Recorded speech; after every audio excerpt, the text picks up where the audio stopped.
A new documentary podcast is out. It's called It Was Said Sports, featuring some of the most important and inspirational sports speeches throughout history. Folks like Muhammad Ali, Billie Jean King, and Hank Aaron. It's written and directed by noted historian John Meacham, but narrated.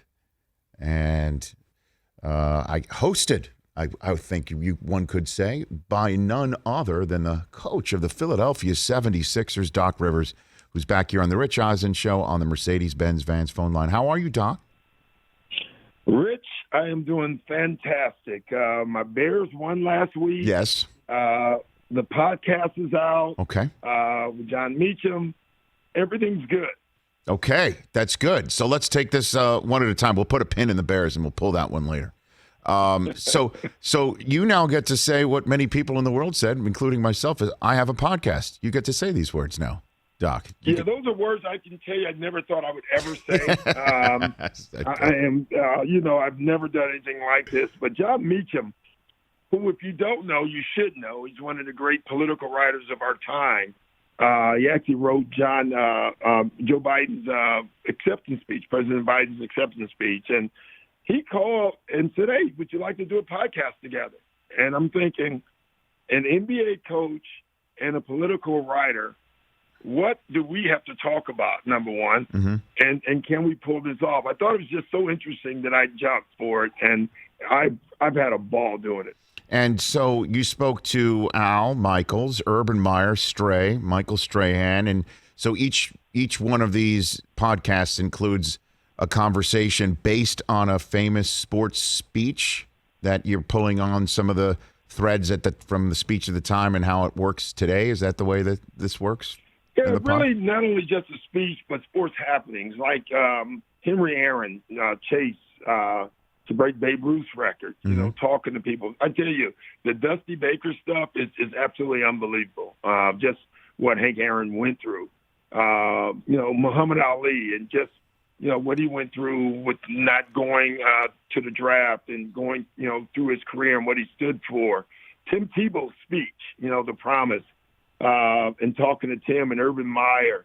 The first one came out last week, and that was the 9/11 Jack Buck, if you remember Jack Buck's speech, and the role that sports plays in society, and it's bigger than just sports sometimes. So it's been great. I tell you, for me, the interviews were great, but doing the readings for me, I found them to be very difficult. Now, I have to say this, Rich, this is hard for me to say, but I have new respect for you. Let me just say that, because being a narrator is not easy. It is you not. have to learn the enunciate all the words. I'm a lazy talker half the time, but you don't realize it until you have to read stuff. Well, plus, you shoot your voice, you shoot it basically between November and, June, right? You scream and you're yelling, you got to save your voice, but your voice is definitely distinct. So what did you learn, Doc? I mean, did you interview Dusty for the Hank Aaron episode? Is that? Yeah, the Dusty stuff was really cool. And that, obviously the pressure that Hank was under, but the pressure the whole team was under. But you learn other stuff more, like Dusty was talking about when they travel. All the black players, no matter what city they would go to, obviously they had problems eating at restaurants and staying at hotels. But the stars of every team would invite the other black players from the opposing teams over to dinner. He said every trip you went on, you would go over someone else's house and have dinner and sit and talk. And not just the black players. It's like, so when they go to Cincinnati, Pete Rose would invite them over. So it was just really interesting to see the camaraderie that the sports had back in baseball. Some really neat stuff. Tim Tebow told a really cool story about after he said the speech, he was in the elevator, and a bunch of reporters were in there, but he had his hood on. They didn't know he was in there. And they were talking about, can you believe that guy said that speech? That was awful. No way. So, really? So, yeah, it's just really cool to hear all these guys and all their stories.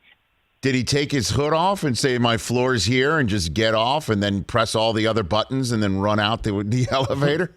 That's pretty. Yeah, he should have, but, as in Tim Tebow's way, that is not. Say a word. They got off first, and then he went right back up to the locker room and said and went and started working out. That's what Tim Tebow would do. See, that's it. I'm more spiteful.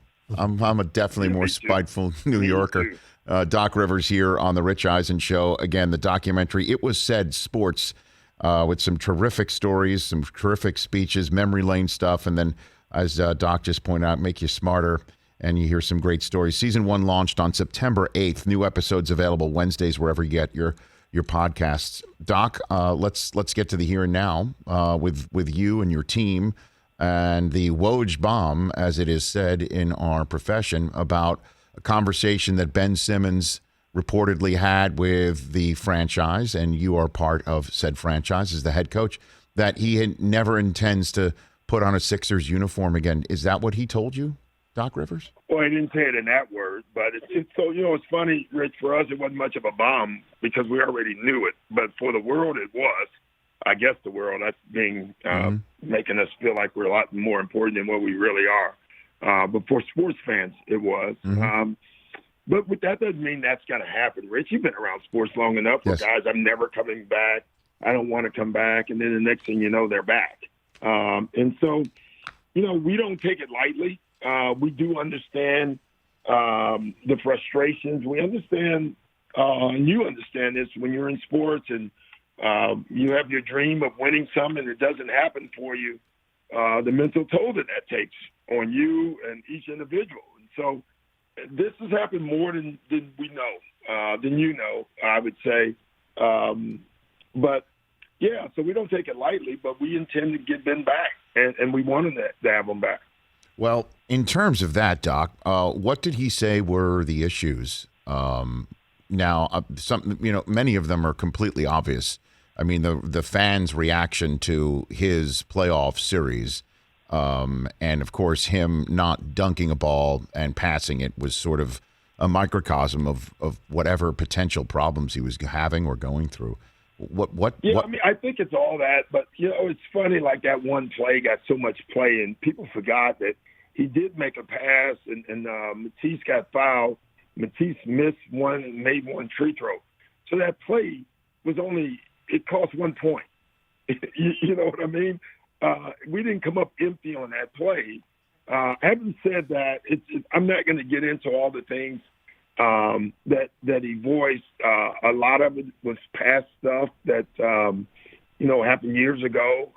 Obviously, the frustration on how, just things went during the playoffs. But one of the things I kept reminding Ben of, and I remind fans of, is that Trae Young was 5 for 24 in Game 7. He wasn't 5 for 24 because no one was guarding him. He was 5 for 24 because Ben guarded him. And Ben has a value, Rich, to the team that is not as obvious as being a great scorer. It's so easy to look at a guy, he had 30 points, and you can equate that value to the team. It's very difficult to see the value that Ben Wallace has, or Dennis Rodman has, or Charles Oakley has, or Ben Simmons has on the team, because he doesn't score as natural as some of the great guys, but he does so many other things for our team. But what about the statement that, again, this is one of the many reasons why I'm bringing them up to you, is because these are what's being discussed in the media and certainly being reported, that your comment after Game 7, when asked a direct question in your post-game press conference of whether Simmons could be a point guard on a championship team, your response was, I don't know how to answer that right now, and that is apparently what he is so pissed about. Yeah, but that's a great example, and Rich, we've known each other a long time. Yep. I don't think I've ever said that's a great example of the media misleading something I'm saying. Okay. But I'm going to say that. And I said that if people didn't even take it the next day. What I said was it was the first question after Game 7. And I said exact words, guys, I'm not answering that question. I don't even know how to answer that question right now. I was answering the question, not about Ben, that I was saying that the question was stupid. and so I'm not answering that. It had nothing to do with Ben. And what was disappointing is everyone on that call, on that Zoom call, because that's what we do after games, yes, knew that's what I was talking about. And then the next day, this thing takes its own life. And you know me, I don't get out and I'm not going to call people, that's not what I said. But I have the opportunity to do it now, and I'm doing it. And it's obvious. All you have to do is go back and play it. What's been reported that I meant wasn't true. And I said it the next day after that. I said, I absolutely believe we can win a world championship with Ben Simmons. And just the last one on this subject for you, Doc. I mean, you've been around the block many, many, many times, certainly in the Northeast. Even if you and Ben Simmons or the franchise and Ben Simmons can get together, and Ben's issues that he has can be bridged in the same way, look, at Green Bay did with Rodgers. I mean, it was the same thing throughout the offseason. Yeah. You as a Bears fan, I'm sure you were rooting for the other result with Rodgers not showing back up in Green Bay. But, you know, it can happen. What about him with the fans? It just seems that the fans, and I that was my assessment, Ben Simmons is a terrific player, but in Philadelphia, he's maybe no longer a viable athlete there. How do you do with that? Viable if you win. You know, I listen. I protected Ben all year as far as with the fans and this crazy narrative somehow they have about him. Ben's terrific. I know that. Our players know that. But the only way to quiet the fans is we have to win, and that's. But you know, listen. I don't want to get too dramatic here, but isn't that what makes sports great? Like every year, you know, Chris Webber's speech in the Hall of Fame was phenomenal because he talked about not ever winning a title, but having the opportunity every year, each year after I don't win the title, to come back and lace my shoes up and try to do it again and answer the critics and face the fire and put yourself out there. That's what makes sports so great, because when you actually are able to pull it off, you realize two things: how hard it was is the one thing, which I don't think people appreciate, how hard it is to win. And so, and then the second thing is that you can face the fire and go through it. And that's what makes it great. So, yeah, that's the only way to quiet them, Rich, is by winning. So where does everything stand right now? What's your game plan here, if it is in fact true as part of the Woj bomb that there's been no communication since he told you his intention to stay away from training camp? Well, there's been no communication over the last couple of weeks, but we still talk to his agent. Several players still talk to Ben. You know, I always look at, you know, you use Aaron Rodgers as an example. I remember the Spurs trading Sean Elliott, and the physical failed. He said, I'll never play again there. He comes back, and they win the title together.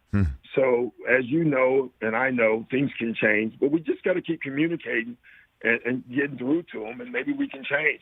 And then the other part of it is Ben does have a 4-year deal.